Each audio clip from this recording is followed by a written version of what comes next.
welcome into another episode of the Clapp Trap. I am here today on what is actually my wedding day. I'm getting married later on today, so this is going to be kind of a shorter, sweet episode as I get prepared for my big day, which as of right now, there's lots of rain where I am, and it seems like I'm going to have an indoor ceremony. But hey, some people say that's good luck, right? And that's all that matters. I think it's going to be a good time.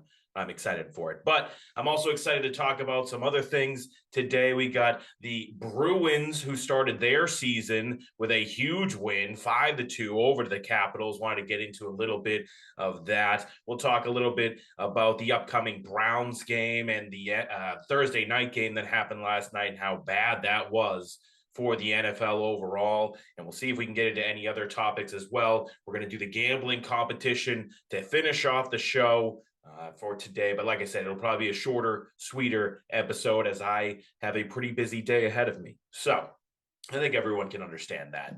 But as I said, the Bruins got started with a huge 5-2 win over the Capitals, a team that they have battled with for years now. You could say that it's one of their bigger rivals, I guess, in both the postseason and regular season for a while now. And they were able to get out to a good start. Right, they battled to, right out the gate, getting a couple of goals. It was nice to see Pastrnak involved. It was nice to see Krejci involved. He was really good, at least on the offensive side of things. I would say that Krejci, though, very negative, or it looked very rusty when it came to the defensive side of things. I mean, I would blame him almost entirely for that first goal. If you looked at how lazy he was getting back, I don't know. I didn't really look at it. Was he at the end of his shift? Most likely. He was probably pretty gassed at that point, but getting back into that play caused an easy odd man rush back because he wasn't able to get there. So obviously it's the first game.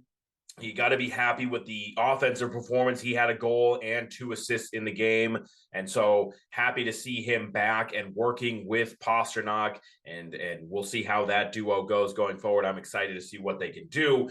But they were in a game without 2 of their biggest stars at this point in Marchand and Hampus Lindholm, and they still were able to pull it off against the Capitals team. Now, first game, like I said, whatever you want to say about that, the teams are rusty. They're just starting to get into it. Everything is just getting going. But hey, Jim Montgomery gets his first win as a coach. I know that he said that he's going to keep that puck, that game puck. It's going to sit on his son's mantle at home. And he's a very rah, positive guy. We're going to see how Montgomery is going to do for this team. As I said last year, at this point, hey, John Sweeney, if you want to get rid of Bruce Cassidy because he's a little too mean to the players, okay, but now it's you with the head on the chopping block. So great start to the season, 5-2. Once again, can't say it enough times. 5 goals in the first game. But, is this team going to have enough to compete this year? I don't know. We're going to find out. I hope so. But I think that it's going to be a big trade deadline, I would say, for this team, regardless of where they're at, because like I said, Don Sweeney's head is the one that's on the chopping block. I'm assuming that this team will at least be a wild card presence once again. So you're going to have to go out there and get some more help for this team, most likely in the side of the offense, to try and bolster and get multiple lines of scoring, as we've seen it for years now in the playoffs. That is where the Bruins end up messing up, as they go and play teams like the Hurricanes, and then they only have the perfection line working or players from that line. You need more help, so we'll see how that goes. But once again, the only real negative that I saw in this one, Krejci, like I said, a little rusty, needs to get back a little quicker. Like I think that he was pretty gassed at that point, and it's understandable, and he was able to really contribute on the offensive side of things. The other goal that happened, I mean, that was a tough block off of the Washington defender. Clifton gets into a 2-on-1 scenario. And in all honesty, Ullmark needs to save that one. It was kind of a weird shot. It looked like he was trying to go high, but the thing came off sliding along the ice, and it beat Ullmark 5-hole. No excuses there. Ullmark's got to be better. I was a big fan of Ullmark last year. Beat my chest for him being the goaltender that I thought he could be, coming off of playing with arguably the worst team in the league in the Buffalo Sabres, to then getting to play in front or behind a good defensive team in the Boston Bruins. He is going to be solid once again. And I can't wait to see what Jeremy Swayman is another year into his progression as well. So happy overall what this team was able to do. But it's going to be an interesting season, I think, and the rah nature of Jim Montgomery is going to be called into question a lot. I think. I think that's going to be a major storyline of the season when players are not, playing to their potential. I know you saw DeBrusque. DeBrusque was probably happy at the beginning of the game. He got banged up though, as you saw him. It was like almost like a weird high-low version with sticks only. If you saw that play that DeBrusque got banged up on or shaken up on in the corner, it was like one stick went for his feet and one stick went for his stick. It made him kind of shift and he fell flat on his face, not able to put his hands out because it was still on the stick. So, banged up there. I think that though he is one of the players that Jim Montgomery is in here to kind of fix or make sure that they're happy. DeBrusque hated Cassidy. He wanted to leave, trade request, all that kind of stuff. Now he seems to be okay to stay on the team. What's the common denominator? They got rid of Bruce Cassidy. So I don't know. He's going to go in to the post game conferences. He's going to say everything is positive. He's going to say that's how hockey goes, things like that, and he's going to get the guys riled up from a positive standpoint. Whereas Cassidy, I guess you could say he was just more blunt and real and honest about how things are going. If you were playing bad, he was going to call you out. If you're playing good, he's going to give you your praise. That's how it works. So I like that style of a coach. I wanted that to continue to be the way for this team. And I think in the NHL, with some of what we argue is the tougher players in all of sports, you should be able to handle a little criticism too. You're going out there bashing yourself, modern day gladiators on skates, which, is a crazy enough sport as it is, going out there. These are the types of players that break bones, get bloodied up, need stitches on their faces, knock teeth out, all that kind of stuff, and then go back into the game. And we're always talking about how tough they are and how great they are. This is the sport that actually has fighting allowed in the sport, and they just bash each other's faces in, and yet they're still too whiny and too much of a baby, nature to handle a coach telling them that they're not doing good enough. I don't know, that kind of rubbed me the wrong way. I hope that that's not the nature of this team going forward, because that could cause some major issues if they don't have the mental toughness along with the physical toughness. That's just how I feel about it. We'll see how it turns out. I'm excited to see where this team can go. And like I said, they were able to beat a Capitals team that is still very good. Bruins were underdogs in this one. I think they were coming in at plus 122 money line. So, an underdog team in this game, and they were able to take care of business. So great start. Happy to see where the team is at, even without Marchand, even without Lindholm. We'll see how it goes in the future. And I think that it's going to be a fun Bruins season, even if it's just me ragging on Jim Montgomery the whole year for being such a rah-rah cheerleader type of a coach. Who knows? All right.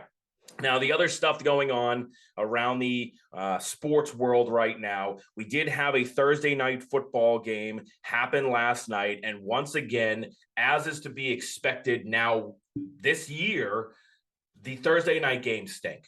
They just stink every single week, it seems. I can't believe that once again, the NFL is putting together these types of matchups in these scenarios. You had the Washington Commanders against the Chicago Bears. And the Commanders were able to win a crazy game by the score of 12-7. Basically, nothing happened for the entire first half. You had one touchdown later on in the game by the Commanders late in the fourth quarter by Brian Robinson. Interesting enough story with him, since he was the one who got shot a couple of times in an attempted robbery before the season started. So great job by him, be able to come back, and happy to see that guy, able to have some success. I think the Commanders have found their running back going forward, but the overall product of the Thursday night games this year have been pretty weak. And I know that Amazon has taken it over. For anybody out there who's still, not on that whole Amazon Prime thing, you're, I guess, not able to watch these games, which is another weird factor to it as we get further and further into the streaming future that is the world of sports. It's just interesting to me that with a new company like Amazon coming in, they're still continuing to put out these absolutely broken matchups between two horrible teams that gives you horrible football to watch. This was just a brutal game from start to finish. field goals left and right, only 3 points scored in the entire first half. You had Carson Wentz being the winning quarterback in this game, throwing 12 completions for 99 yards. So absolutely no passing on their side. Like I said, Brian Robinson Jr. got the touchdown, but he only ran for 60 yards on 17 attempts. So a 3.5 yard per gain average, or yard per attempt average there. Nothing going on the offensive side for the Washington team. Justin Fields had a few interesting moments. He had that big throw for the touchdown to Pettis on the sidelines. I don't know what that was, like a 40-yard bomb, something like that. Took what looked at the time like a huge hit because he was on the ground acting like he was hurt. Didn't end up being that way. I think he was still a little shook up from a hit he took earlier in the game, so that didn't make anything better. But he passed for 190 yards on 14 completions, had a touchdown, that one touchdown, big play, exciting play, also had the bad pick there. So, Fields was good in this one. He was running all over the place, rushed for 88 yards himself. If there was a player that was the standout of the game, it probably was Fields, even in a losing effort.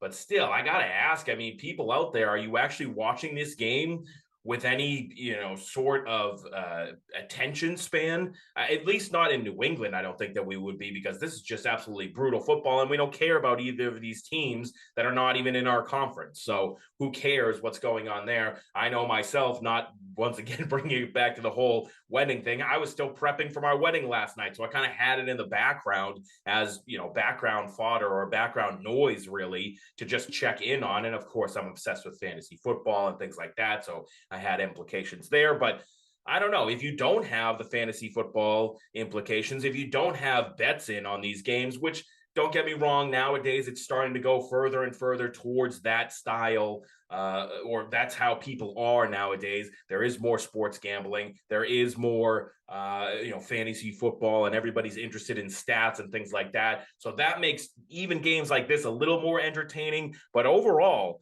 the NFL is just giving you some bad matchups, every single week. So this week, score was 12-7 Commanders over the Bears. Last week, it was 12-9 Colts over the Broncos. Another absolutely brutal performance there. The week before that, this one was a little interesting. Obviously, the Miami Dolphins against the, Super Bowl losing Cincinnati Bengals. That was an interesting one, but Tua got banged up so quickly in the game that became the story of it. It was all about how much Tua was banged up and not able to continue playing in that game. So the Bengals were able to whoop them up 27-15 and yet kind of get back on track with that one. Before that, it was Browns Steelers. I guess that's a decent matchup from a rivalry standpoint, but once again, two absolutely no-show quarterbacks. You got, at that time, it was Mitch Trubisky for the Steelers, and you have Jacoby Brissett for the Browns. That's brutal to watch. We're going to have to see that as Patriots fans, watching Jacoby Brissett. That guy can't play quarterback.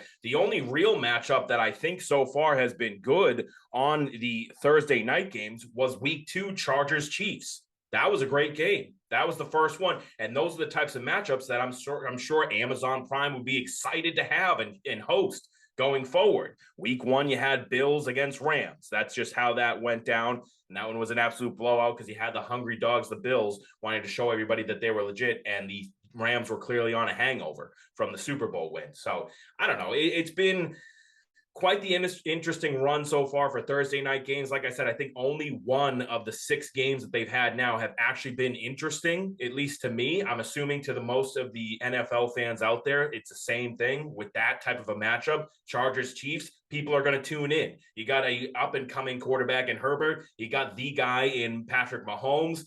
That's obviously going to draw numbers. When you have Carson Wentz against Justin Fields, that's absolutely brutal. Week before that, it was Russell Wilson, who has still not figured out his Broncos team, against a Matt Ryan who has looked really bad on that Colts team. So some bad quarterback matchups. Next week, you do have a team in the Arizona Cardinals that can be fun, but they haven't really been that good so far, playing against a Saints team that's extremely banged up, and they still have, either Andy Dalton, or if it's Jameis Winston able to go, or you got Taysom Hill. that should be another brutal game. So I don't know. The Thursday night games have not lived up whatsoever. And I'm assuming Bezos and Amazon has got to be looking at it like, hey guys, can we get a few extra good matchups coming on Thursday nights going forward? I know that week 8, I'm just looking ahead to Thursday night games now. You got Ravens, Buccaneers. That's a pretty good one, week 8. So not bad there. But then you go right back to Eagles, Texans. Nobody wants to watch the Texans. And then I said, then the Patriots start coming into the fold as well at some point along the line. So we'll see how that goes. And I am excited to see the Patriots in primetime games. But man, these Thursday night games have been tough. And I honestly, as a gambler, would start giving the opinion that every single Thursday night game going forward, you should bet the under.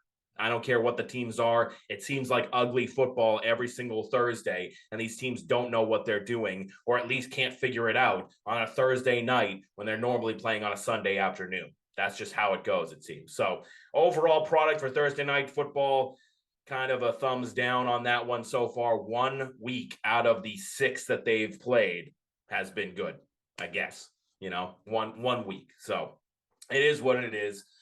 We do have the Patriots Browns coming up, and I have talked about it a little bit throughout the week with Coach Meyer and myself on Monday. I'm excited to see what this Patriots team can do against a Browns team that they are underdogs to. Right now, the Browns are 2.5-point favorites in this one, which is interesting, though they do have the home field advantage. So normally for non-gamblers out there, when it comes to the home team, they always get an immediate 3-point advantage. So if you think about it, technically Vegas is thinking that the Patriots are a 0.5, getting a 0.5 advantage in this one, if that makes sense to you, because they're at plus 2.5, getting points against the Browns.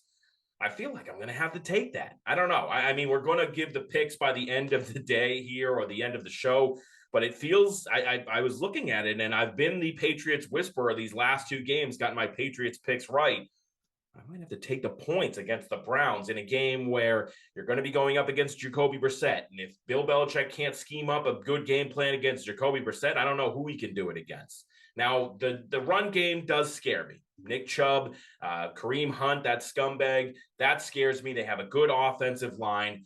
But Jacoby Brissett doesn't at all. He can be a game manager, but can this team slow down the run and hold them maybe in a bend but don't break type of style? I'm also thinking this is going to be a really low scoring game. They have the over-under at 43 points right now. So it feels like another under, because that's what the Patriots are going to be trying to do. You can tell what these guys are trying to do right now. Belichick is always going to try and keep it a low-scoring defensive battle. He wants to run the ball. He wants to give it to Ramondre Stevenson 30 times in the game. He wants to be able to lock down that team on defense. And yeah, maybe they give up a few big runs here and there, but at the end of the day, they can't put it into the end zone, and they have to, settle for a field goal at that point. So that's going to be the major focus there. Run the clock once again. You don't have a real quarterback. You have Bailey Zappi. And also, I got to say, the Bailey Zappi fever just keeps building and building. It's coming at me from different angles now. Last night once again, we'll talk about this. I'm allowing myself to talk a little bit about my own personal events that have been going on, because it has something to do with what I want to discuss here, the topics. But last night at my rehearsal dinner, I even had my father coming up to me and being like, all right, real quick, he hadn't heard yet, real quick, Mac or Zappi, what do you want? And of course I'm going with Mac going forward, but I'm still just wondering why the question even is out there. Mac or Zappi? Are we really entertaining this at this point?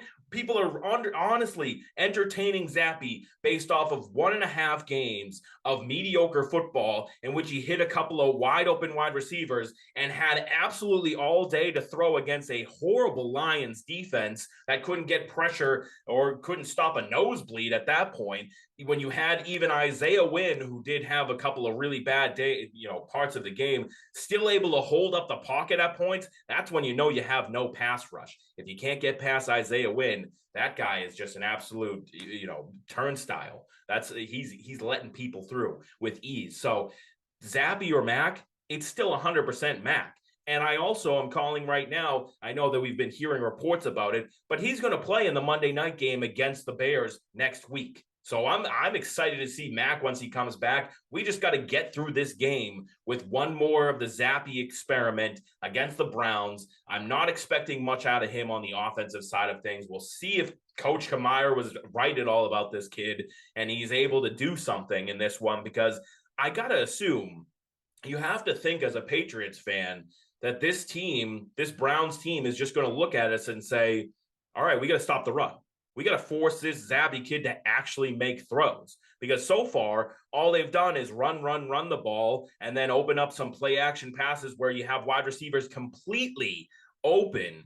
I'm talking Devontae Parker and Jacoby Myers. They're just letting these guys get completely wide open. And that's how he's completing his balls. It's not like he's fitting it into any windows down 20 yards downfield or anything like that right now. He's doing the dump off plays, the dink and dunk plays. He's hitting wide open receivers. He's taking what's given to him. He's allowing the team to run the ball, which is great. That works good for this team. But if you're going to tell me that he's actually going out there and winning you football games, or you feel like he can win you football games based off of what you've seen so far, I got to ask if you have your glasses on when you're watching the game, because you're not watching the same thing that I'm watching, that's for sure. I mean, anytime I've seen Bailey Zappi try and go deep down the field, it's been atrocious. We talk about his accuracy and things like that, but he's gotten a couple of lucky pass interference calls. Otherwise, he's thrown some really bad deep balls. Anything over 20 yards, not good from Bailey Zappi. So if the Browns do what I assume they're going to do, if they don't Browns themselves in this game and they actually just stack the box and force us to try and throw the ball, we're going to see what Bailey Zappi is actually going to be. I know that the Coach Kamiers of the world are excited to see that. And anybody who's got Bailey Zappi fever right now wants to see the kid throw because they assume it's going to be good. I don't. I really don't. So now maybe I'm talking myself into not taking the points for the Patriots. I don't know what I'm going to do. This is going to be a crazy one. All right, that's going to do it for today. I do got to get going. I got to start, getting ready for my wedding that I'm having later on today. And I'm not going to be able to be back next week. I apologize to that for anybody who was excited to hear more of my takes next week, especially after the Browns game. I'm going to the Bahamas, so I'll be away for a week, and I'm not going to be able to do any of my recording while I'm there. So unfortunately, you won't have me for the next week, but I'll be back right after that. We'll probably still do the gambling competition picks either way, and we'll see how banged up I am in the Bahamas trying to give my picks. Who knows how that'll go. All right. That's going to do it for the episode. We're now going to get into the gambling competition, so stick around for that. But I appreciate you guys listening to this nonsensical clap trap we got going on here and dealing with me in this short episode on my wedding day. I appreciate it. All right, it's time for the gambling competition picks. We are underway getting into it. I've brought Matt back in to give his picks for the show. The guys... Once again, not the best week last week. We won't really go into it too much. Dan actually was the only one with a winning week at 3-2. The rest of us had very bad weeks overall, including mine, which could have been even worse. I actually had Chargers -2 against the Browns, and they tried their hardest to give the ball back to the Browns at the end of the game, going for it on 4th and 2 for no reason at all on their own 45 or something ridiculous like that. So I luckily got a push on that one. Matt, I know you're not the happiest with your picks so far. Are you feeling good going into this board? I absolutely hated the board last week, so I'm not surprised at all that I went 1-3-1 on the picks, because I kept saying it to everyone. I hated the board. I was forcing myself to make picks. How do you feel about this one? I mean, I hate the board every week ever since week 3, because I'm just, I'm having a hard time this year. So, but I'm great to fade. But I was 2-3. Yeah, I only have had a better than 2-3 record any week. So, we'll give it another shot. It's my wagers have been smaller and smaller lately out of necessity and whatever. Right. But I am ready to go whenever you are. Have you gone yet? I haven't gone yet, so I guess we can just lead off with you. We got a couple of voicemails for Cam and Dan, but I'll let you lead off the charge. I think if I'm guessing the way you've been picking, I might have a similar pick to yours, so it'll seem like I'm copying you, but I can't wait to find out. So let's get into your picks first. So I'll let the suspense build, because I think I'm probably only going to overlap on one of them. So I'll go first. Total points, Pittsburgh Steelers, under 17.5. That offense is inept. They're learning. I mean, you got a rookie quarterback. You've got, your stud running back, and Najee Harris is now splitting time with Jalen Warren's good. So, I mean, if you're a fantasy owner of Najee Harris, Jordan, it's tough sledding. So under 17.5, and they're playing the Bucks. Bucks have a great defense, great run defense. And when you're a rookie quarterback, you try to run the ball. So under 17.5, that's my bet. That's my most favorite pick of the lot. Next, Buffalo, Kansas City over 54. The number's huge. I shy away, but how unlikely or how crazy would it be to think this is going to be 21-17 at the half, 24-21, and that's just going to lead into it over 54. So got that one. Dallas going into Philly plus 6.5. I'm taking Dallas giving them the points. If you can buy it up to 7, at 7.5, definitely. Probably get it like minus 130. But I think Dallas is for real. And I've never born in 88, so I've never really grew up with Dallas being America's team or given a flying poop about Dallas really. But I think this team's the real deal this year. It's going to be interesting when Dak comes back to see what they do. Fourth pick, Denver Chargers under 45.5. Of course, this will probably end up being Russell Wilson's statement game, but until I actually see him making his statement game, that offense, also another inept offense, and he has such good skill positions too. So they're not getting it done. I think it's going to go under.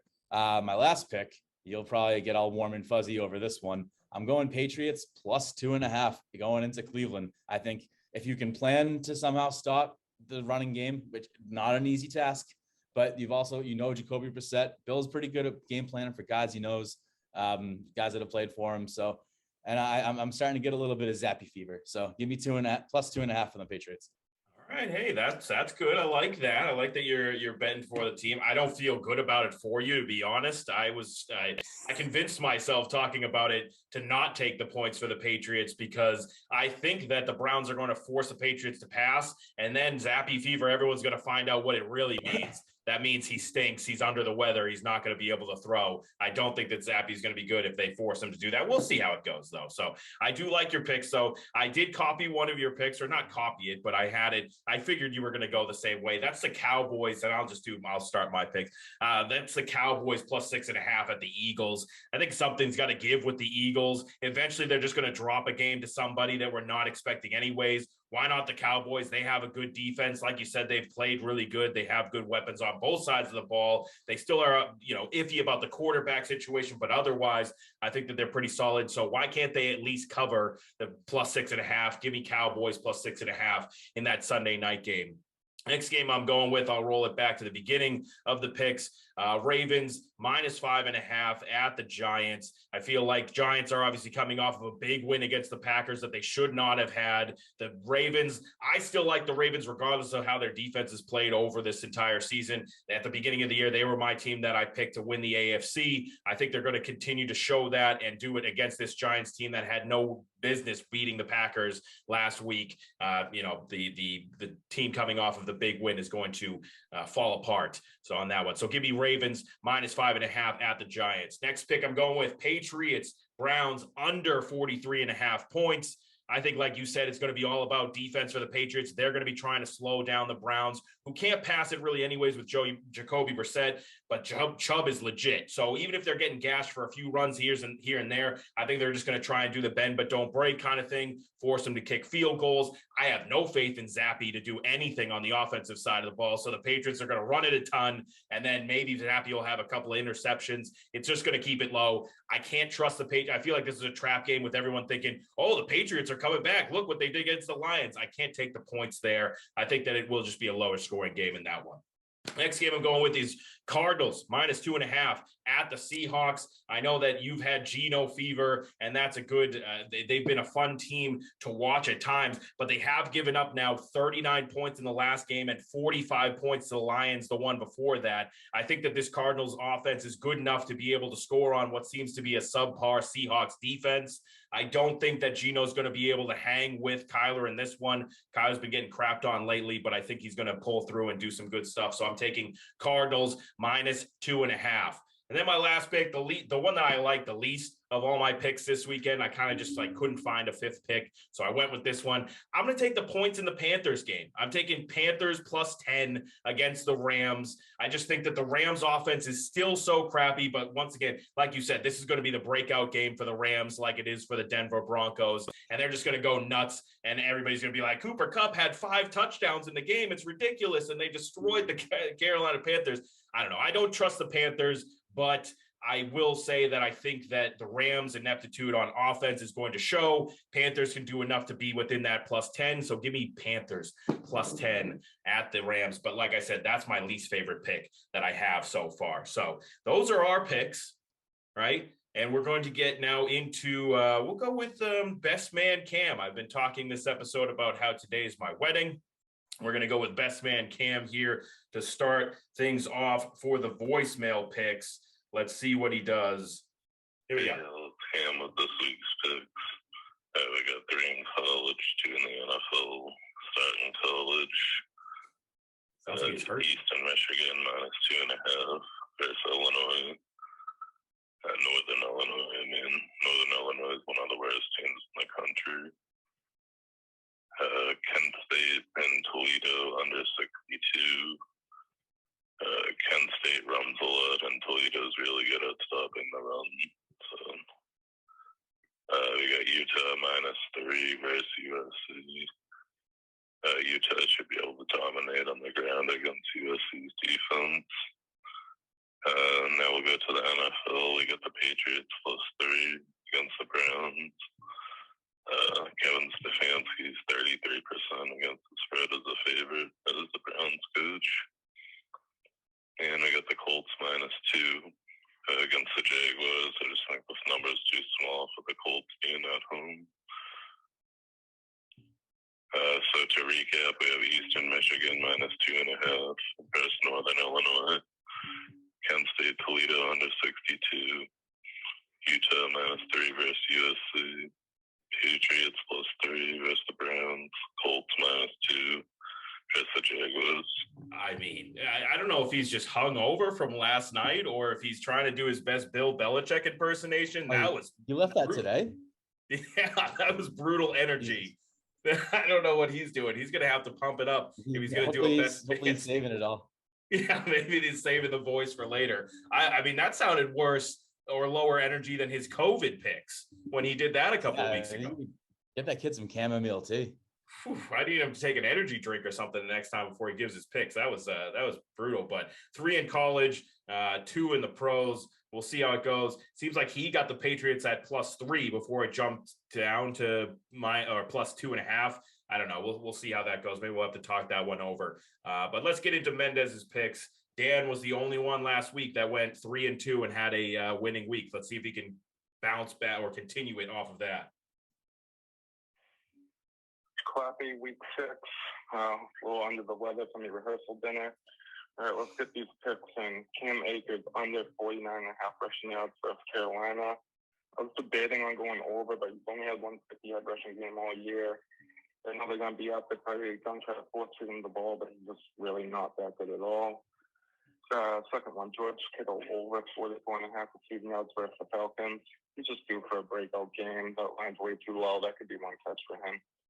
Third one, Rashad White over 10.5 receiving yards versus the Steelers. He's been mixing in series with running. I think last game he had 3 catches for 30 yards. I'll take that for all day. Fourth one, Samaje Perine over 8.5 receiving yards versus Saints. Saints can get pressure. Bengals line obviously isn't good, so I looked at the Burrow, jump it off a little bit. Perine got a lot of work last game. Fifth one, Clyde Edwards-Helaire over 19.5 receiving yards versus the Bills. That's just going to be a shootout. Clyde keeps hitting that line. As long as that line stays under 20 yards, I'll hammer it every single time. Perine actually might miss this game. He hasn't practiced, so in case he doesn't practice, my substitute will be Darius Slayton over 35.5 receiving yards versus the Ravens. He's legit their only option, and they're going to be playing from behind. So, all right, buddy, let's have a good one. All right, so we got Cam and Dan both hurting from the rehearsal dinner. The drinks were flowing, so I guess it does make a little bit of sense, but I don't know. Yeah. Grown ass men, get it together. No, but he even gave a substitute pick for the Samaje Perine pick, which I haven't even liked those picks anyways. We've given out a lot of player props on running backs that have low reception over under numbers, like 8.5, 12.5, things like that. They seem to never hit. So I don't know. We'll see how that goes. Like you said, Samaje might not be playing anyway, so he gave Darius Slayton as a backup pick over on his receiving yards.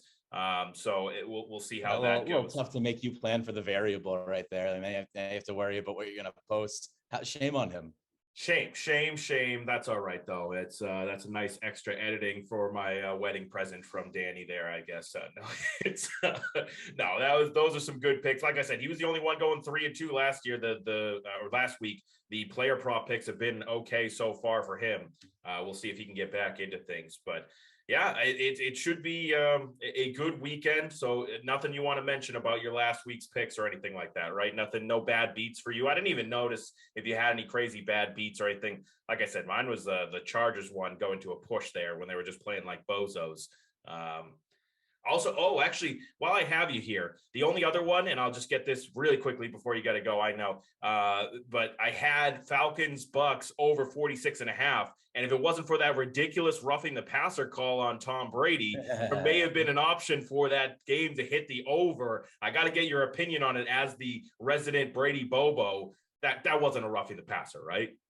I mean, he's so good that even at the beginning and at the end of his career, he can get rules changed for him.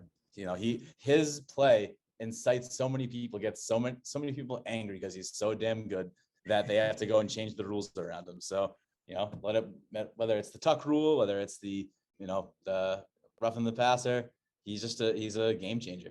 Fair enough. But I mean, they also gave it to Patrick Mahomes, which, you know, same exact situation, wrap up tackles. I don't know. It's a soft rule, but yeah, I mean, if anyone deserves it, it's Brady. I still don't even think Patrick Mahomes should be on that level yet. I get he's your superstar right now, but I don't know. Yeah, it's you don't want to see him. You don't want anyone to get hurt. So I get it. That's true. All right. Fair enough. Good way to end things off there. Those are the picks. We'll have more hopefully next week. I'll probably have to tweet them off because I'll be in the Bahamas. We'll see how things go. But we'll see you later. I appreciate you coming back on, Matt. Most definitely. I will see you in 3.5 hours.